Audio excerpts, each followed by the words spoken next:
Segundo libro de Samuel, capítulo 9, versículo número 11. Vamos a continuar con nuestra serie, La autoridad delegada. Es el tema número 29 de esta serie. El tema de este día, David, lealtad y fama. Vamos a contestar hoy una pregunta y es: ¿Dios estará en desacuerdo que tú seas famoso?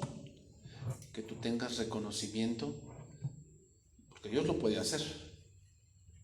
Dios puede hacer que tú tengas fama, que tú tengas reconocimiento, que bastante gente te conozca. Dios lo puede hacer. La pregunta es: ¿Dios estará en desacuerdo? Porque hemos escuchado, es que no debes de cuidarte de la fama, o sea, cuídate de eso, no, que no seas así. Bueno, ¿qué podemos decir de nuestro maestro, que era muy conocido? Dice que cuando hacía milagros, su fama se extendía por todos los lugares donde iba. O sea, Jesús era muy famoso. Entonces vamos a entender esa parte, hermanos. Esa parte, qué fama debemos buscar y qué fama no debemos buscar. David fue muy famoso, tanto que están canciones que ni él las escribió, ¿no? Dice que cantaba el rey David, tampoco cantaba las mañanitas. Se agarraron de su fama y ya. Pero vamos a entender, hermanos, cuál es la fama que sí es de Dios. Segundo libro de Samuel 9:11 dice: y respondió Siba al rey: conforme a todo lo que me ha mandado mi señor el rey a su siervo, así lo hará tu siervo. Mefiboset dijo al rey: comerá a mi mesa como a uno de los hijos del rey. Y tenía Mefiboset un hijo pequeño que se llamaba Micaía, y toda la familia de la casa de Siba eran siervos de Mefiboset. Y moraba Mefiboset en Jerusalén, porque comía siempre a la mesa del rey y estaba lisiado de ambos pies. Hemos visto la parte espiritual del reino de David, donde primero quiere estar cerca de Dios, es decir, decide pasar el arca de Dios en la capital del reino para dar a entender que el Dios de la nación es Jehová, que su Dios es Jehová de David. Después decide hacer un templo para que los demás pueblos vieran que tenían un Dios todopoderoso. Sin embargo, Dios le responde que Él ya es grande no por las construcciones, sino por sus acciones. David lo entiende y sabe que su Dios ya es grande por cuanto Él ahora está en el trono. Y no solo eso, sino que Dios le dice que su reino será firme y que su reino será estable por la eternidad. Dios le dijo eso a David. Eso nos dice, hermanos, que de su simiente vendría el Mesías. David lo entendió. Vendría aquel que un día se sentaría en el trono no de Israel, sino del mundo. David ora a Dios y dice que él ha entendido el mensaje y no se frustra, hermanos, ni se irrita, sino que sabe que Dios le ha dado más de lo que él había pensado y planeado. Él había planeado un templo de piedra y de materiales terrenales, pero Dios le dio una herencia más allá de su imaginación. Pero hermanos, cuando aceptamos la voluntad de Dios, entonces vienen más bendiciones. Vienen más bendiciones, porque hermanos, no es tan sencillo aceptar la voluntad de Dios, porque a veces va en contra de mis puntos personales. Yo quiero algo y Dios quiere otra cosa, y entonces acoplarme a eso es difícil. Pero si lo logramos hacer, si de verdad doblamos la cerviz y decimos: sí, Señor, yo voy a hacer lo que tú digas, más bendiciones vienen para nosotros. Hermanos, otra cosa que renombrar: ¿por qué Dios hizo todo esto con David? ¿Cuál es la razón por la cual Dios le dio casa, quitó a su enemigo, lo puso en su lugar, le dio muchos hijos, le dio muchas riquezas, se convirtió en un hombre muy rico? ¿Cuál es la razón? Esa es una pregunta que siempre debes hacerte, hermano. Cuando tú vas a hacer algo, la pregunta que debes hacerte es: ¿qué quieres lograr? Porque por algo lo haces. O sea, ¿qué quieres lograr? O sea, cuando tú metes, no sé, cuando tú metes una demanda, o cuando tú metes, o cuando tú inviertes tu dinero, ¿qué quieres lograr? No es nada más así, pues a ver qué caiga. No, un cristiano no puede ser de esa manera. Debes de saber qué quieres lograr, qué es lo que Dios quiere que tú hagas. La respuesta aquí es, para esto, hermanos, es para la gloria de su nombre. Hermanos, se trata de Dios. ¿Okay? Se trata de Dios esto. Se trata de Jehová. David era el instrumento de Dios, pero quien de verdad se está haciendo famoso es Jehová. Entonces, hermanos, entendamos, o sea, sí, a lo mejor Dios puede hacer que tú tengas renombre, que muchas personas te conozcan, pero tú como ser humano y tú como siervo de Dios debes estar muy centrado en que tú solamente eres un instrumento para que el evangelio, para que la gloria de Dios se manifieste. Nada más eres un instrumento, no eres en sí la piedra angular de lo que está ocurriendo. Entonces, aquí podemos entender que hay dos tipos de fama. Número uno, la fama del mundo. Esta fama es la que se menciona en Primera de Juan, cuando dice: no améis al mundo ni las cosas que están en el mundo. Si alguno ama al mundo, el amor del Padre no está en él. Porque todo lo que hay en el mundo, los deseos de la carne, los deseos de los ojos y la vanagloria de la vida, vanagloria es fama. La vanagloria de la vida no provienen del Padre, sino del mundo. Y el mundo pasa y sus deseos, pero el que hace la voluntad de Dios permanece para siempre. El punto de esta fama, el punto de la fama del mundo, hermanos, es que se centra en la persona misma. Ese es el punto ahí. Es decir, depende de sus habilidades, de sus cualidades, de su corto o vasto conocimiento. Entonces, esa fama que el mundo brinda, como se centra en el hombre mismo, causa soledad. O sea, date cuenta, ¿por qué crees que muchos famosos que tu punto de vista crees que tienen todo y que tienen la mejor comodidad, la mejor casa, los mejores vinos, el mejor alcohol, las mejores mujeres, los mejores viajes, el mejor jet, los mejores de primera clase, la mejor comida? ¿Por qué crees que llegan al punto de suicidarse? Porque esa fama se centra en el hombre mismo. Se centra, hermanos, en las cualidades que Dios te brindó. Es una gente famosa que canta. ¿Quién crees que le brindó esa cualidad de cantar? Dios. Entonces con eso hace que se vuelva famoso, ¿ok? Pero el problema con esa fama es que se centra en ti. Se centra en tu persona. Ese es el problema de la fama del mundo. La fama del mundo se centra en lo poco que tú puedas tener. ¿Qué pasa si pierdes la voz? Pregúntale a José José. Ese hombre perdió la voz. Y lo reconocían por lo que hizo. Pero en ese momento, ¿tú piensas que él no se sentía frustrado, que ya no podía cantar? ¿Por qué? Porque la fama del mundo se centra en ti, en tu persona. El problema es, por eso dice, y el mundo pasa y sus deseos. ¿Por qué? Porque un día tú te vas a morir. Y eso que tú hiciste, bueno, sí, bueno o malo, ahí va a quedar. Entonces, esta fama, hermanos, hace que venga la muerte y venga la soberbia. ¿Por qué? Porque piensas que nadie es como tú. Como John Lennon, ¿no? Dice, nosotros somos más famosos que Jesucristo. ¿Te das cuenta en qué se centra? En uno mismo. ¿Y qué pasa con esas personas que dicen ese tipo de cosas? Pues pregúntale a Hugo Chávez también. Ese hombre decía que no, que él era más grande que Jesucristo y ve cómo murió. Pregúntale también a Carlos Marx. Igual, lo mismo. O sea, todo ese tipo de personas que son famosas, tal vez en la psicología, en la ingeniería, se centran en uno mismo. Entonces, la otra fama es la fama de Dios. La fama de Dios. Porque digo, o sea, ¿está en Dios desacuerdo con la fama, con la del mundo? Sí. Donde te vuelves soberbio, te vuelves arrogante, te vuelves una persona prepotente. Así, esa es la fama que Dios está en desacuerdo con esa fama. Y esa es la que todo mundo casi busca. La fama de Dios, esta fama es algo que solo uno que teme a Dios puede alcanzar. Esta fama viene cuando el centro de tu adoración es Dios, es Cristo. Entonces las bendiciones vienen a tu vida, pero Él no se queda con eso, hermanos. No dice, ay, yo lo hice, véanme. No, sino que es agradecido. Es alguien que dice, ¿quién soy yo?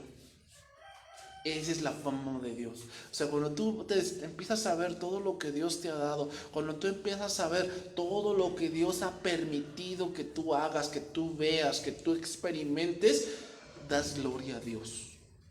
Ese fue David, hermanos.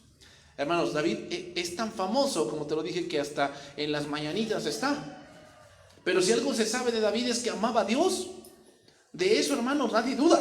Nadie duda. O sea, ¿tú dudarías que David amaba a Dios? Creo que no, nadie duda de eso. David amaba a Dios. Entonces vamos a empezar a estudiar estos pasajes. Segundo libro de Samuel, capítulo 8.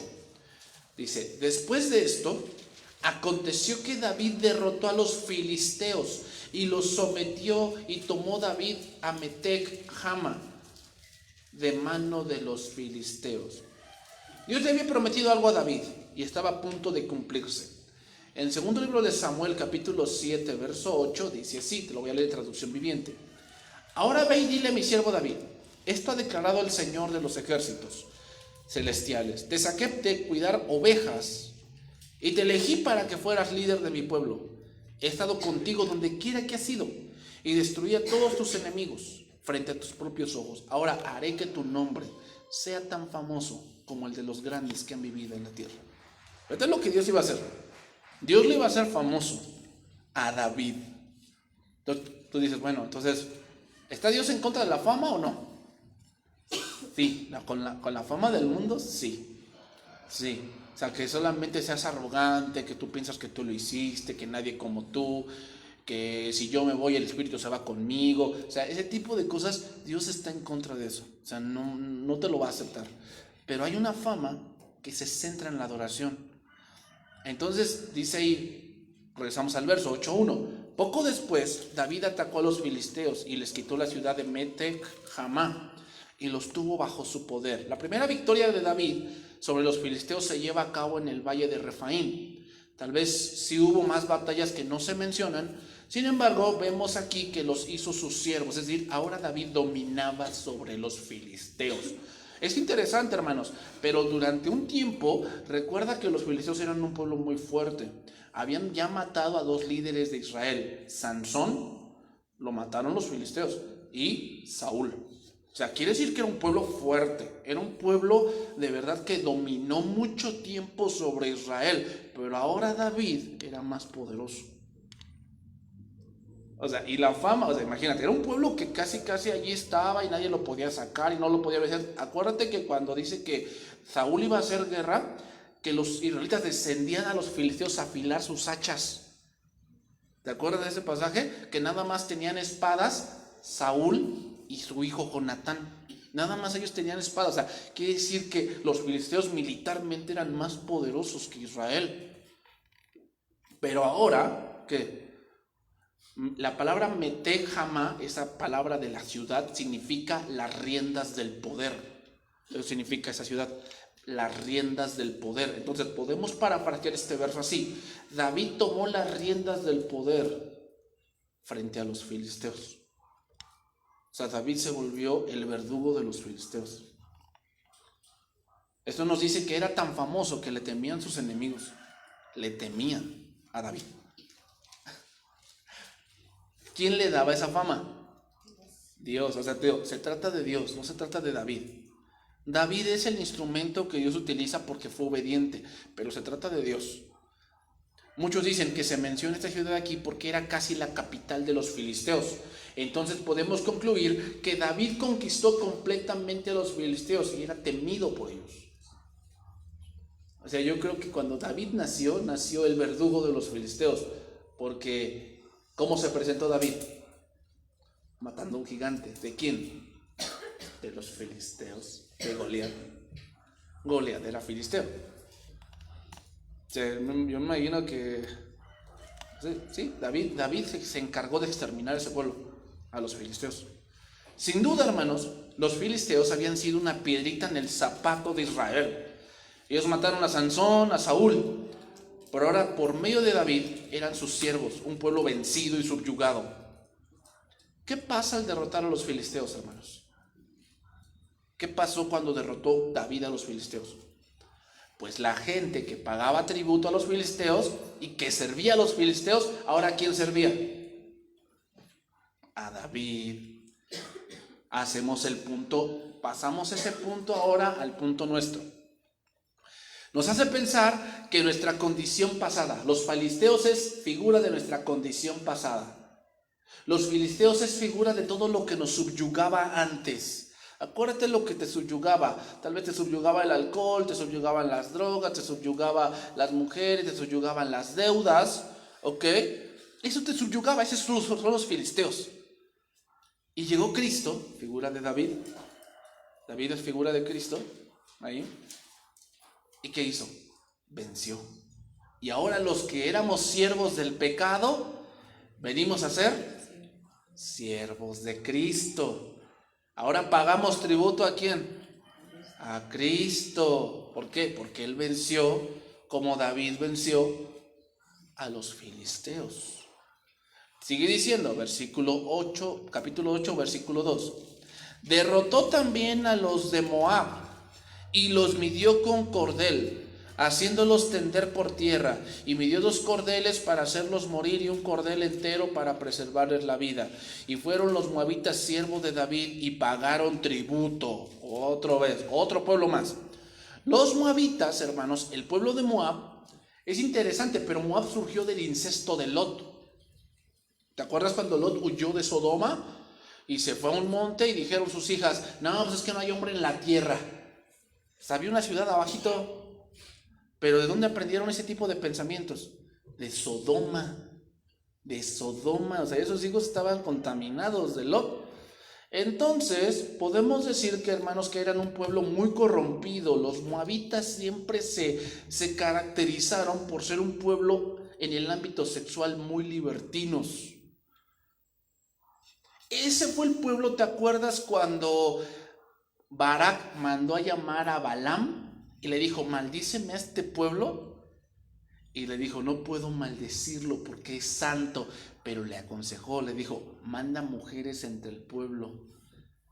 Y Barak hizo eso, mandó mujeres moabitas y dice que empezó el pueblo a ir tras sus dioses de ellas, y entonces dijo Dios, ahórcalos.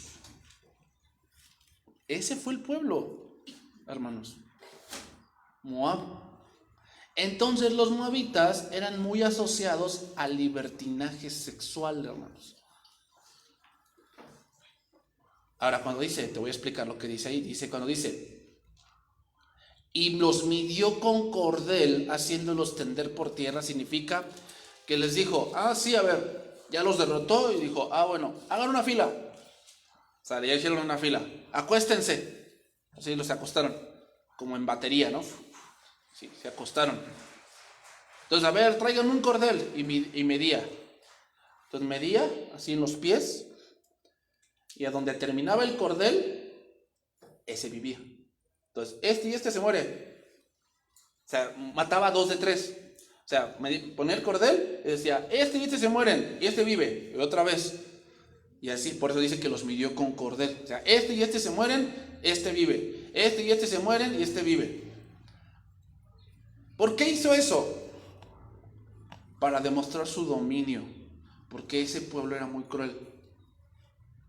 Ese pueblo mataba niños. Sí, hermanos, a sus dioses mataban niños.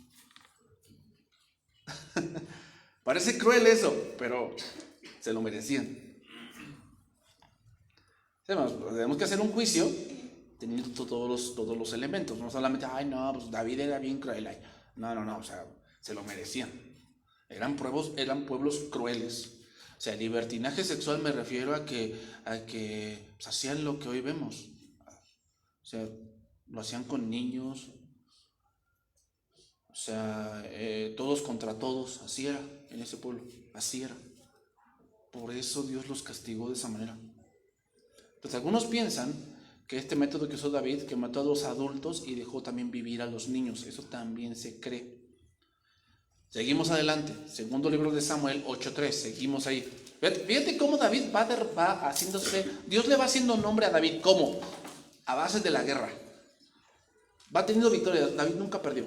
Nunca perdió. ¿Te imaginas esa fama? Así de que, híjole, ¿contra quién nos toca enfrentarnos? Contra David. Oh. En ese tiempo yo no sé si había estadísticas, ¿no? ¿Verdad? Pero hoy hay estadísticas, ¿no? Ya sabes que cuando va a haber un enfrentamiento, no, este hombre ha perdido 3 peleas, este ha perdido, ha peleado 10 peleas, ha ganado, o ha peleado 10 peleas, ha perdido, o ha ganado 8 por nocaut y 2 por decisión, ¿no? Y así se van. Yo me imagino en ese momento, ¿contra quién nos toca? Contra David. Ay, pues ya derrotó a fulano, soltando perengano, ¿eh? O sea, David es una persona que temer, la verdad. Dice, asimismo derrotó David a Hazar-Jezer, hijo de Rehob, rey de Soba, al ir a recuperar su territorio al río Éufrates. Y tomó David de ellos 1,700 hombres de a caballo y 20,000 hombres de a pie, y descarretó David los caballos de todos los carros, pero dejó suficientes para 100 carros. Y vinieron los sirios de Damasco para dar ayuda a Hazar-Jezer, rey de Soba, y David hirió a los sirios a 22,000 hombres. Puso luego David guarnición en Siria, en Damasco, y los sirios fueron hechos siervos de David. Otro pueblo más, 2 pueblos más se juntaron, ahora los aliados se juntaron y ¿qué? Los derrotó. Y todavía no conforme con eso, fueron sus servidores, sujetos a tributo. Y Jehová dio la victoria a David por donde quiera que fue. Se trata de Dios. Y tomó David los escudos de oro que traían los siervos de Hadad-Ezer y los llevó a Jerusalén, así mismo de Beta y de Berotai, ciudades de Hadad-Ezer. Tomó el rey David gran cantidad de bronce. Entonces, oyendo Toi, rey de Hamad, que David había derrotado a todo el ejército de Hadad-Ezer, envió Toi a Joram, su hijo, al rey David para saludarle pacíficamente. Dijo, no, yo no soy tonto. Ya era tan famoso David, no solamente famoso, sino era un hombre también de mucho poder. O sea, ya había conquistado o sea, los dominios de David se habían extendido tanto, hermanos. Nunca el reino de Israel tuvo tanta tierra como en ese momento. O sea, date cuenta todo lo que Dios hizo con un hombre que se acopló a la voluntad de Dios y dijo, bueno, ok, no voy a hacer un templo. Dios dijo que no, pero me siento contento por lo que Dios va a hacer conmigo. Empezó a extenderse. O sea, quiere decir que llegó hasta los confines como de Babilonia, porque por ahí es el río Éufrates. O sea, hasta ahí llegó David, su reino, su poder, su fama. Mucha gente lo conocía, a David. Entonces ya mejor dijo este hombre Toi, ¿no? Dijo, no, mejor vamos a hacer una alianza. Porque dice, porque había peleado con Hadad-Ezer y lo había vencido, porque Toi era enemigo de Hadad-Ezer. Y Joram llevaba en su mano utensilios de plata y de oro y de bronce, los cuales el rey David dedicó a Jehová con la plata y el oro que había dedicado de todas las naciones que había sometido. Hermanos, otra vez, David nunca perdió, nunca perdió. Entonces empezó a hacerse rico, muy rico. Tenía los mejores caballos, por eso dice que dejó para 100 carros. ¿Por qué crees que los dejó? O sea, los demás desjarretar significa que les cortó las piernas a los caballos, pero dejó algunos para 100 carros. ¿Por qué hizo eso David? Porque sus caballos eran buenos caballos. O sea, ¿qué quiere decir? No solamente David era rico, tenía los mejores caballos, los mejores hombres, la mejor tecnología, tenía los mejores guardias, los mejores guardaespaldas, los mejores hombres de batalla cuerpo a cuerpo. Tenían lo mejor David. No lo estudiamos en esta serie, pero hay un pasaje donde se nombra a los valientes de David. ¿Por qué nombra ese pasaje? ¿Te has preguntado por qué? Para que entendamos que David tenía los mejores hombres. David tenía a los más diestros en la guerra, los que corrían más rápido. Hay un pasaje que dice que David tenía antojo de un pozo, del agua de un pozo. de los filisteos, pero estaba bien en el centro de la ciudad de los filisteos. ¿Y sabes qué hicieron los valientes de David? Fueron de noche a sacar agua. Y cuando se la trajeron a David, dijo: no, ¿cómo creen que voy a tomar si se pusieron en peligro? O sea, date cuenta la destreza, ni la SWAT. Y hermanos, ¿sabes cuál es el ejército más preparado del mundo? Israel. ¿Casualidad? No, hermanos, no. Entonces la bendición no solamente es dinero, hermanos. Es tener muchas cosas que son las mejores. Entonces, tomó los escudos de oro, símbolo de la gloria de otros pueblos, y los llevó con él para decir: mira, mi Dios es grande, tú no eres nadie. O sea, ¿por qué crees que se llevó los escudos? ¿Porque quería mucho oro? No, para demostrarle a esos pueblos quién los había derrotado. Era Jehová. Hermanos, David empezó a hacerse famoso porque tenía de todo. Iba dejando ejércitos muertos a su paso, ciudades asoladas, pero también hacía misericordia con algunos, pero les hacía pagar tributo. Es decir, tuvieron que decir: David es el rey. Eso significa pagar tributo. O sea, sí significa dar dinero, pero también significa David es el rey. Pero hermanos, vienen estos versos que es el punto clave de la fama de David, cuando le da un nombre. Cuando dice, versículo número 10 y 11: y Joram llevaba en su mano utensilios de plata, de oro y de bronce, los cuales el rey David dedicó a Jehová con la plata y el oro que había dedicado de todas las naciones que había sometido, de los sirios, de los moabitas, de los amonitas, de los filisteos, de los amalecitas, del botín de Hadadezer, hijo de Rehob, del rey de Soba. Así David ganó fama. Es lo que dice: así ganó David fama.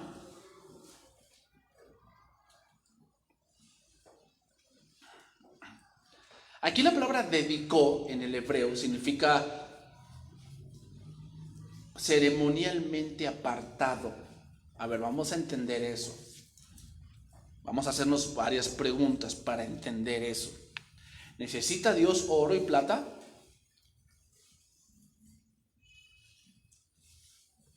No, Él es el dueño de todo. Bueno, ya entendemos eso. Ok, entonces, ¿cuál era el fin de dedicar oro y plata a Dios? Para hacer eso había una cámara especial. David hacía como un tipo granero, obviamente una cámara, y ahí se depositaba todo el tesoro de Jehová. Ahí se depositaba. Luego él también tiene su tesoro personal. Yo no estoy en desacuerdo que lo tengas, pero pues él daba eso. ¿Cuál era el punto aquí? Dos cosas. Número uno. Dedicar tiene la connotación, sí, de apartar para Dios, pero también tiene la connotación, hermanos, de dar gloria. Yo me imagino que cuando la gente llegó y le dijo: mira, traemos todo esto para acá. Ah, ok. ¿Cuánto traes? No, queremos hacer una alianza contigo, oh rey David, ¿no? Yo me imagino a esa gente, ¿no? Llegando y: oh excelentísimo rey David, venimos en son de paz, tu siervo viene acá para hacer una alianza contigo porque sabemos que tú eres poderoso. Yo me imagino a David sentado en su trono, viéndolo. Ok, vamos a hacer pacto, sí, vamos a hacer pacto. Y yo digo que ahí enfrente así decía, estoy parafraseando: 3/4 de ese oro, llévenlo al tesoro de Jehová. Lo demás, llévenlo a mi tesoro personal. ¿Por qué crees que hizo eso?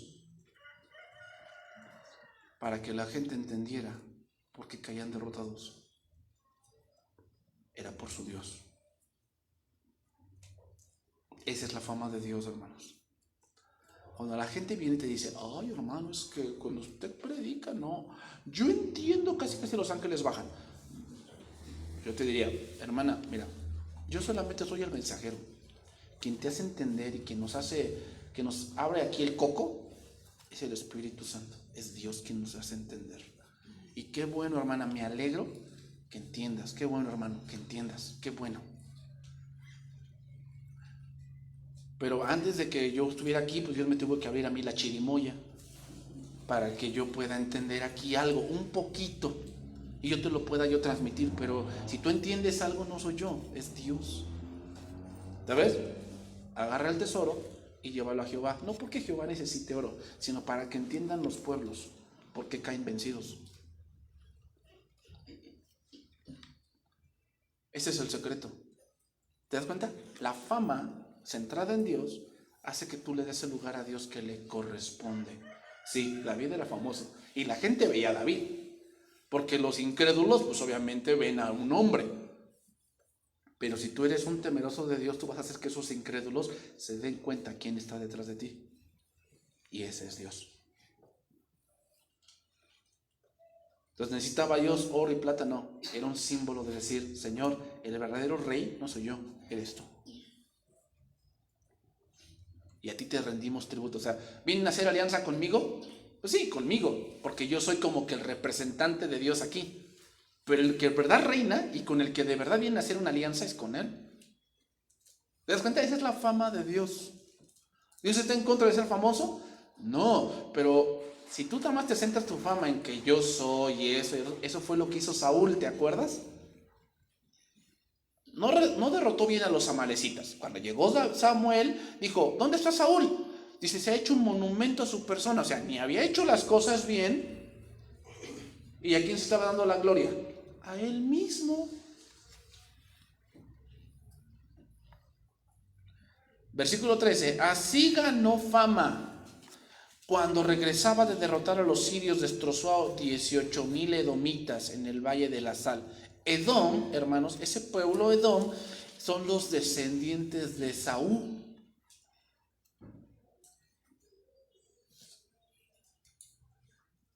Y puso guarnición en Edom. Por todo Edom puso guarnición. Y todos los edomitas fueron siervos de David. Otra vez. Otro pueblo más. ¿A cuántos pueblos ya derrotó? Usted lo nombra, ¿no? Los sirios, los moabitas, los amonitas, los filisteos, los amalecitas, los edomitas, al rey de Hazar, de Soba. 7 naciones. ¿Qué significa 7? Perfección. O sea, fue Dios quien le dio esa fama a David. ¿Por qué? Nada más porque dijo: sí, Señor, está bien lo que tú digas. Nada más por eso. Qué sencillo, ¿verdad? Pero qué difícil. O sea, y es sencillo, pero es difícil.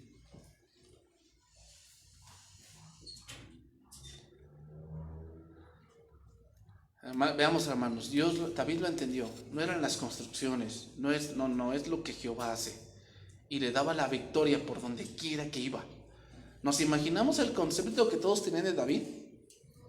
Es que ese hombre nunca pierde. Nunca pierde.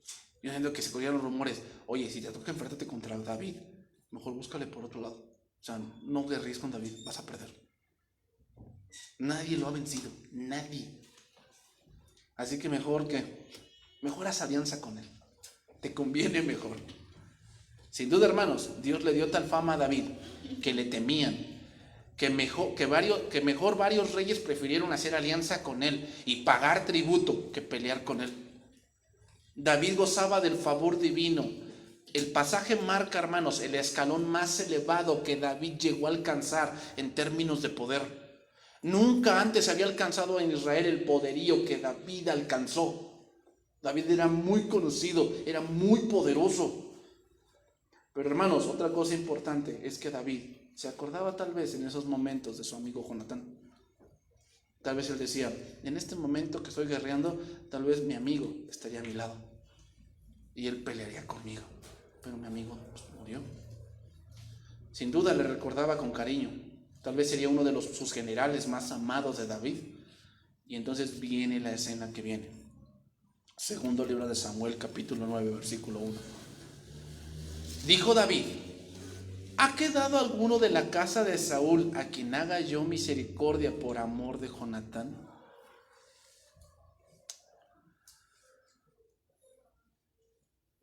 Un rey poderoso, pero a la vez con un corazón leal. Se acordaba de su amigo. Fíjate, ¿te das cuenta lo que hace la fama de Dios? No hace que te vuelvas arrogante, que te vuelvas pagado de ti mismo. Eso no es lo que hace la fama de Dios. La fama de Dios hace que sí tienes poder, pero gobiernas de una manera no inhumana. Ese es el problema con otras personas. Tienen un poco de autoridad y ya piensan que cuando me hables a mí baja la cabeza, tú tienes que someterte y casi arrodíllate. Eso hace la fama del mundo, hermanos.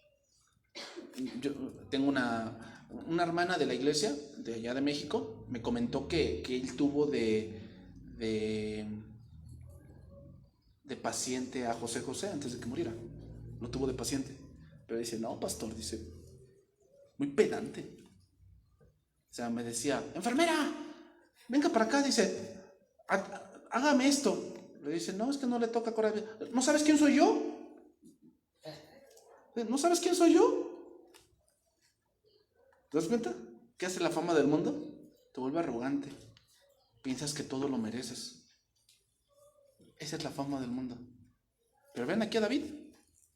David era muy poderoso. O sea, no, yo no tengo que hacer misericordia con ellos. A mí me tienen que venir aquí a someterse. O sea, yo soy el rey. Pero ve lo que dice David. David dijo, ¿ha quedado alguno de la casa de Saúl a quien haga yo misericordia por amor a Jonatán? Vamos a recordar ese pasaje. Voy a leerlo. Primer libro de Samuel, capítulo 20, verso 11. Primer libro de Samuel, capítulo 20, verso 11, dice, y Jonatán dijo a David, ven, salgamos al campo. Y salieron ambos al campo. Entonces dijo Jonatán a David, Jehová Dios de Israel sea testigo. O sea, voy a hablarte algo y Dios está como testigo de lo que vamos a decir aquí. Cuando le haya preguntado a mi padre mañana a esta hora o el día tercero, si resultare bien para con David, entonces enviaré a ti para hacértelo saber. Pero si mi padre intentare hacerte mal, Jehová haga así a Jonatán y aún le añada, si no te lo hicieres saber, y te enviaré para que te vayas en paz, y esté Jehová contigo como estuvo con mi padre. Y si yo viviere, harás conmigo misericordia de Jehová para que no muera. Y no apartarás tu misericordia de mi casa para siempre, cuando Jehová haya cortado uno por uno los enemigos de David en la tierra. ¿Ya había hecho eso David, el Señor? Sí, ya había matado a 7 naciones. Uno por uno Dios los fue cortando. No dejes que el nombre de Jonatán sea quitado de la casa de David. Así Jonatán pactó con la casa de David diciendo, requiéralo Jehová de la mano de los enemigos de David. Y Jonatán hizo jurar a David otra vez porque le amaba, pues le amaba como a sí mismo. Ese era el pacto, hermanos, que había hecho David a su amigo. Cuando dice que le amaba como a sí mismo, debe entenderse, es que se respetaban, se cuidaban la espalda, había lealtad entre ellos, ninguno actuaba de mala fe. Eso quiere decir que le amaba. Porque muchos toman esto para decir que David era homosexual. Sin embargo, hoy el mundo lo hace porque esto es una amistad donde no se da ya casi. Casi gente quiere amistad solamente para el propio provecho. O sea, me voy a hacer amigo de él, pero para sacar esto, para obtener esto. Por eso cuando leen ese tipo de versos no lo alcanzan a comprender. Pero lo que quiere decir es que cuando dice, porque le amaba como a sí mismo, es, ¿tú te harías un mal a ti mismo? ¿Tú agarrarías un cuchillo y...? Que hay gente que sí, que se empieza a cortar aquí, que no sé por qué hacen esa tontería, pero se cortan las manos, aquí los dedos y, ay, es que lo tengo que hacer. Bueno, pero cuando tú amas tu cuerpo, lo flagelas, lo tratas mal, eso significa, cuando tú amas a tu amigo, no buscas su mal, porque tú es como si tú buscaras tu propio mal, tú mismo. Eso significa. que Jonatán no buscaba el mal de David, aunque Jonatán sabía que David sería rey, porque el próximo rey debería ser él. Él era el hijo de Saúl, él era el que era el próximo rey, debería ser el próximo rey, pero cuando entendió que David iba a ser el rey y él no le guardó rencor. No dijo, no, pues yo voy a buscar el reino porque es mi derecho. Varias veces Jonatán podía haberlo entregado a su padre y matarlo. Pero ¿por qué no lo hizo Jonatán? Porque lo amaba, lo respetaba, aceptaba la voluntad de Dios, era leal con él como a sí mismo. Eso quiere decir, hermanos.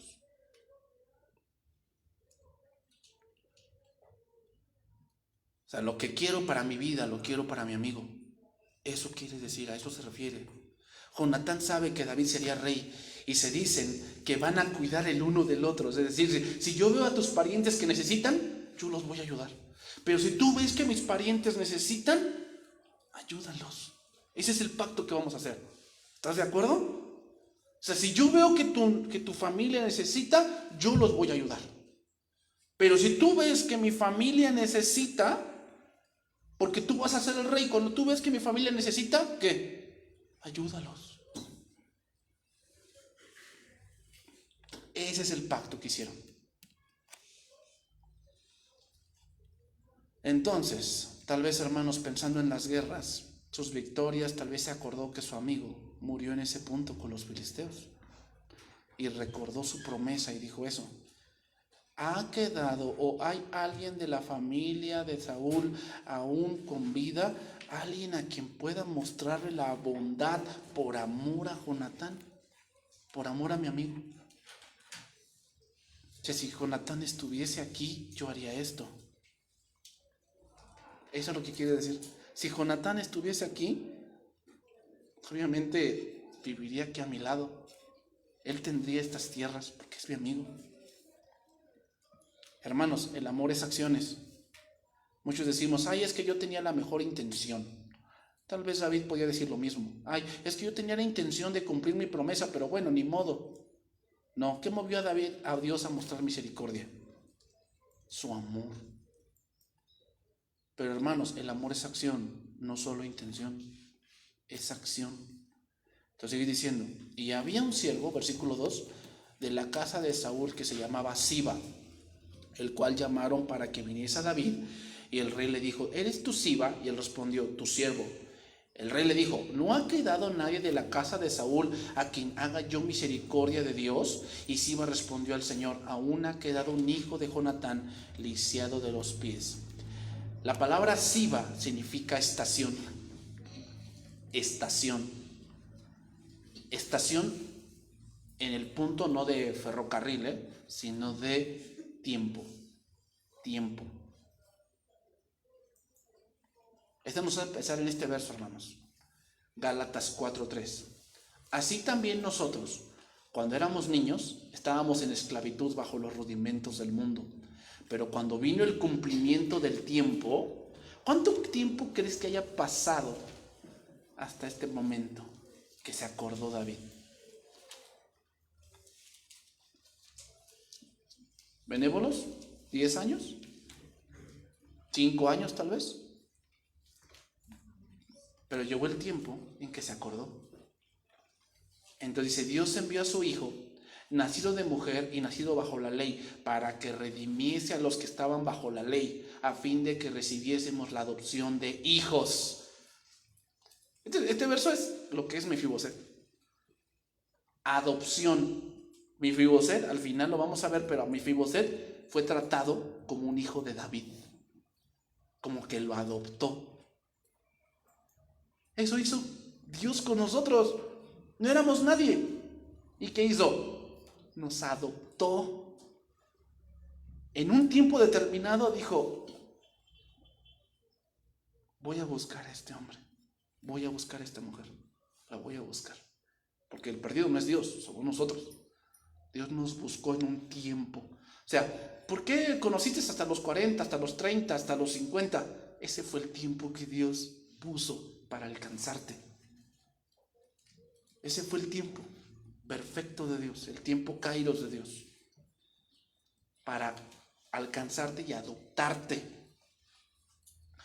Por cuanto sois hijos, Dios envió a vuestros corazones el espíritu de su Hijo, el cual clama, Abba, Padre. Así que ya no eres esclavo, sino hijo, y si hijo, también heredero de Dios por medio de Cristo. El tiempo se cumplió cuando Dios mostró su amor en un tiempo determinado y nos hizo cercanos. Sigue diciendo, ¿no ha quedado nadie de la casa de Saúl a quien haga yo misericordia de Dios? ¿Qué pasaba con los lisiados? Dice que estaba lisiado. Dice, aunque ha quedado un hijo de Jonatán, lisiado de los pies. ¿Qué pasaba con los lisiados? Estaban condenados a vivir de la limosna. Qué gran paradoja, ¿verdad? El nieto del rey anterior ahora era un limosnero. Eso es lo que hace el pecado, hermanos. ¿Qué dijo Dios de Adán? Hagamos al hombre y señoríe sobre todo. ¿Qué quiere decir? Como que lo hizo el rey de toda la creación. Pero el hombre, ¿qué hizo? Pecó, se lició de los pies. Y desde ese día, hermanos, somos limosneros toda la humanidad. ¿Por qué? Por el pecado. Por el pecado. Ahí andamos limosneando, a ver si, como me dijo mi hermana, ¿no? Una señora dijo, ¿se va a ir usted al cielo? Bueno, pues no sé, pero a ver si Dios se compadece de las cosas que yo hice bien. Se compadece, como limosneando, ¿no? Limosneando, pues a ver, Señor, si me dejas entrar a tu reino por esto que hice, o sea, yo di 10 pesitos y pues a ver, si esa limosnita me ayuda. ¿Te das cuenta cómo es el ser humano? Está limosneando entrar al cielo.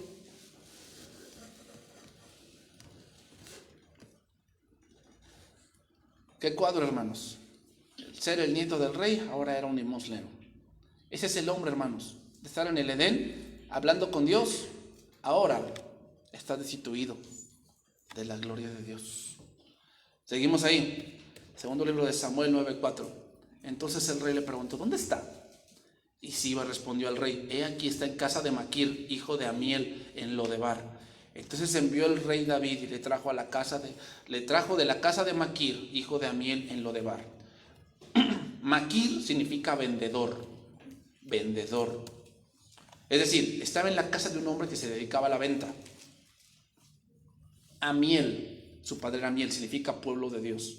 Significa que Maquir vio por Mefiboset.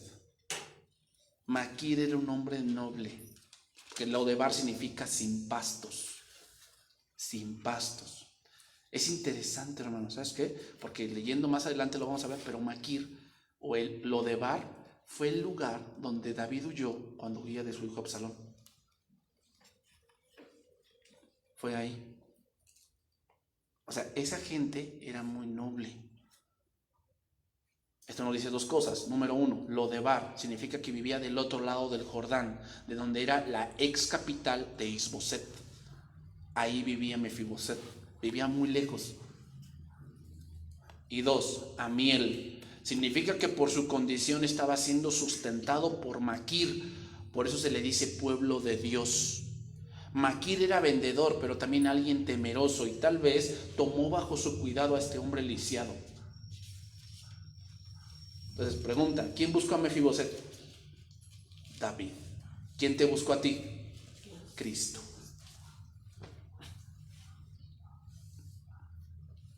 Hermanos, quiero que tengan eso bien en mente porque vamos a llegar a un punto aquí que es impresionante. Sigue diciendo, y vino Mefiboset, hijo de Jonatán, hijo de Saúl, a David, y se postró sobre su rostro, hizo reverencia, y dijo David a Mefiboset, y respondió, he aquí tu siervo. Y le dijo David, no tengas temor, porque yo a la verdad haré contigo misericordia por amor de Jonatán tu padre, y te devolveré todas las tierras de Saúl tu padre, y tú comerás siempre a mi mesa. El verdadero nombre de Mefiboset era se llamaba Merid-Baal. Y ya sabemos por qué le cambiaron el nombre, porque los escritores, judíos, para evitar decir Baal, cambiaron el nombre a Mefiboset, pero su verdadero nombre era Merib Baal.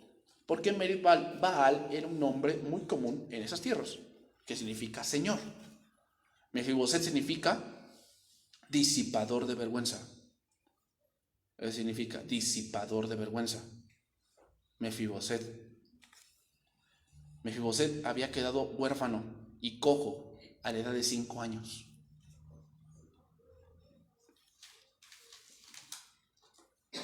Mefiboset fue traído a David, y Mefiboset tal vez pensó que había sido llamado para pagar todo lo que Saúl hizo, pero no, hermanos.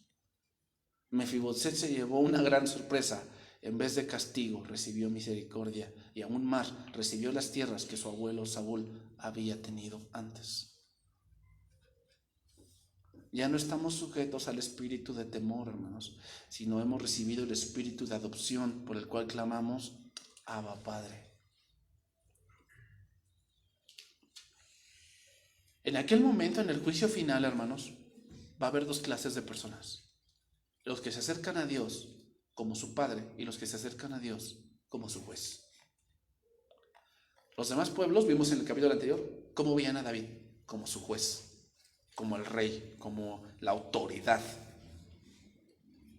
Pero hay 2 partes de la autoridad, hermanos. Una parte de la autoridad es tener poder, y sí, es parte de tener poder, pero la otra parte de la autoridad es la misericordia. Muchos sabemos utilizar bien la primera. Podemos gritar mucho y ser muy valentones y toda la cosa, porque tenemos autoridad, y sí, es parte. Pero la otra parte de la autoridad es la misericordia. Si tenemos esas 2, hermanos, vamos a ser buenos gobernantes, buenos hombres que tomen decisiones. Sí, debemos tener esas 2 cosas. David tenía esas 2 cosas. Por un lado, en el capítulo anterior, como mató por cordel, los hacía pagar tributo, poder. Era un hombre de verdad, David, fuerte. Pero por el otro lado, aquí dejó de ser rey David, porque mandó a llamar a este hombre. Dejaba de ser el rey porque hizo misericordia. Porque no, estás demostrando debilidad. ¿Estás demostrando debilidad? Tú dime. Aquí con David, o sea, ay, David ya se volvió débil.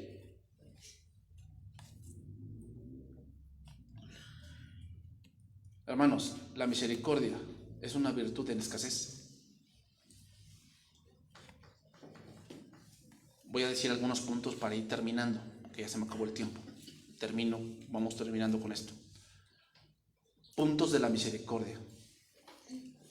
Número 1, brotó de una serie de impulsos sanos. Es decir, misericordias a Saúl. Se acordó de su amigo. Lealtad a su amigo. De ahí viene la misericordia. Actitud perdonadora hacia los enemigos. De ahí viene la misericordia de David. Número 2, se manifestó de una investigación extensa. Preguntó si había sobrevivientes y buscó al sobreviviente. Lo buscó. O sea, no solamente preguntó, lo buscó. Número 3, se concretó en hacer provisiones amplias y generosas. Es decir, le devolvió las tierras, le dio permiso de cultivar, almacenar productos, y no solamente eso, lo trató como a su hijo.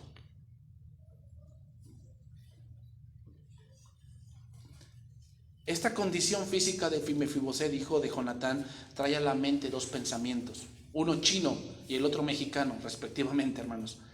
Dejé de desear un par de zapatos hasta que veía uno que no tenía pies.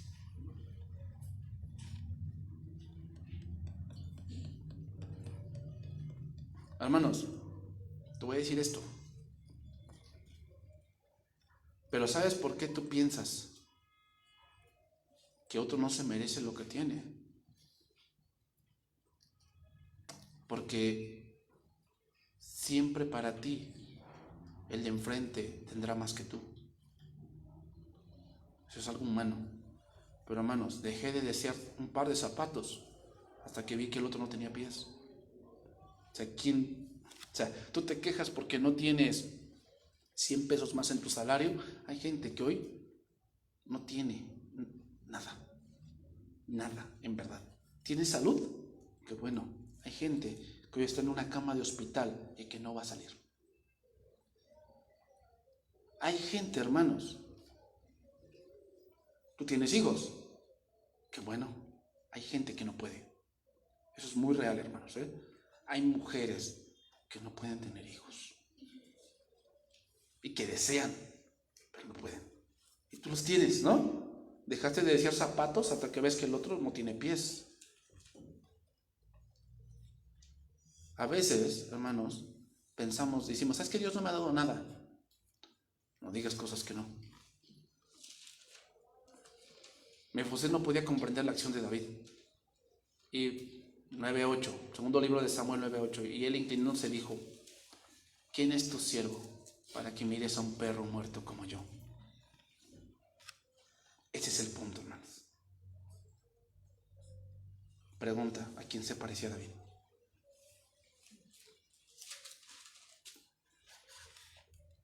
Ese es el punto máximo de este pasaje. ¿A quién se parecía David? A Cristo, a Dios. Porque el primero que dijo eso fue él. ¿Te acuerdas cuando Dios le dijo: yo te saqué y yo te di y te haré nombre y te haré casa? ¿Y qué dijo David cuando oró? Señor, ¿quién soy yo para que me hayas traído aquí? O sea, vio la misericordia de Dios y David dijo: ¿quién soy yo, Señor? Y ahora un hombre le dice a él: ¿quién soy yo? ¿Por qué le dice eso? Porque David se parecía a Dios. Y hermanos, esta es la expresión máxima de la autoridad: ser como él. O sea, la autoridad debe llegar a ese punto. ¿Cuál punto? Hacer lo que Dios haría. Que la gente diga: es que no entiendo por qué me tratas de esa manera. O sea, ¿por qué? A ver, pastor, ¿por qué no me saca de la iglesia? O sea, ¿por qué no me corre? A ver, ¿por qué no me corre? Ya córreme, ¿no? Yo haría eso. Bueno, no es lo que harías tú ni lo que haría yo. ¿Qué haría Dios? Ese es el punto al que debemos llegar, tratar de llegar, hermanos. Por eso David es un gran hombre. Tuvo sus errores, sí, y los vamos a estudiar después. Pero por eso David es un gran hombre, hermanos. ¿Sabes por qué? Porque llegó a ser como su Dios. Y esa es la expresión máxima de autoridad. No es, sí, por un lado tenía poder, pero por el otro lado era un hombre leal, era un hombre misericordioso, era un hombre que de verdad veía por las necesidades. Y esa es la expresión máxima, hermanos, de tener autoridad delegada. Estas palabras de Mefiboseth eran casi las mismas que David había expresado tiempo atrás. Entonces, hermanos,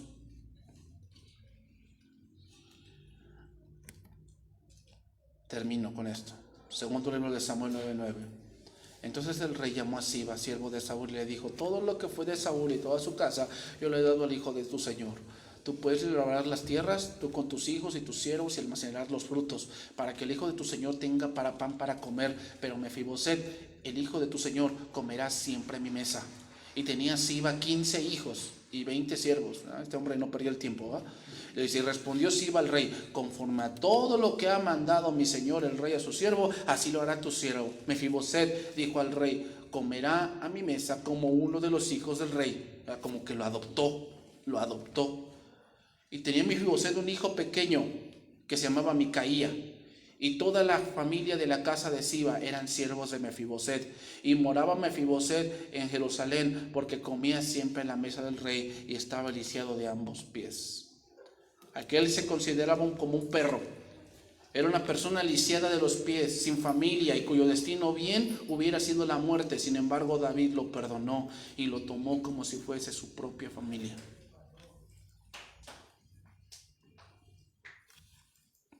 A duras penas, hermanos, podía Mefiboseth creer lo que estaba oyendo.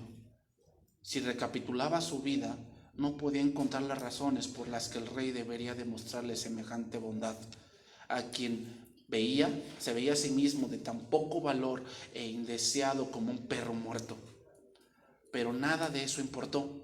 David quería mostrarle misericordia, no por algo que hubiese hecho, ni por lástima, sino por amor a su padre Jonatán. Y por encima de todo, por el amor y la misericordia de Dios. Imaginémonos el cambio de la vida de Mefiboset, hermanos, de vivir junto a su hijo Micaía en un lugar árido y desolado. Pasaba ahora a ser residente permanente del palacio real, de la vestimenta de harapos y la comida miserable. Pasaba a las vestiduras reales y a compartir la misma comida que se le servía al rey. Ese es Cristo, hermanos. Este es el manjar de su palabra que ahora nos comparte. Nosotros como Mefiboset ahora nos sentamos a la mesa del rey y compartimos de su palabra. Su palabra que no fue a los sabios, hermanos. Así como lo dijo Cristo, te doy gracias, Padre, porque escondiste estas cosas de los sabios y de los entendidos y la dices, ¿quién es? A los niños, sí, Padre, porque así te agradó. Estas cosas que ahora entendemos, hermanos, es el manjar que el rey nos convida. Cosas que hombres allá afuera, inteligentes, no entienden.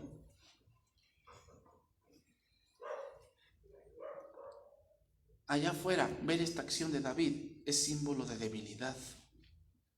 Pero aquí lo vemos, que Dios dice, ¿sabes por qué David es grande? Porque se parece a mí. De la manera como la bondad de Dios expresó mediante David a Mefiboset, así debe su misericordia y su gracia expresarse en nuestra vida siempre.